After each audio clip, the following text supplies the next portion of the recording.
le discours sur les femmes migrantes qui font trop d'enfants, les femmes migrantes qui sont soumises à leur mari, les femmes migrantes qui... Alors ça, c'est écrit par exemple sur les vitrines hein, associatives, donc sur les sites internet, qu'on veut aider le public à sortir de l'emprise familiale. Évidemment, on pense aux femmes, hein, on ne pense pas que les hommes souffrent d'emprise familiale, ou peut-être on le pense aussi, mais c'est pas à partir d'exemples d'hommes en général qu'on parle d'emprise familiale, quand on parle de l'emprise familiale de personnes migrantes dans ces associations et ailleurs.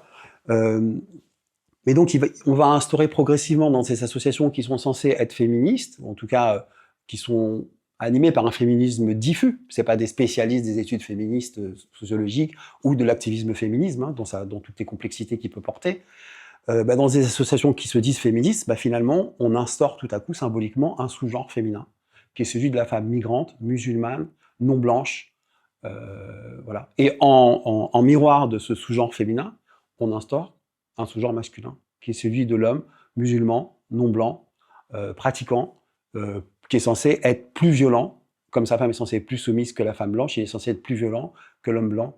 À l'heure où, par exemple, en France, on apprend, c'est en 2019, que une femme meurt tous les 3 jours sous les coups de son conjoint, et que son conjoint n'est pas ethniquement particulièrement marqué, mais correspond au pourcentage de la population majoritairement blanche en France.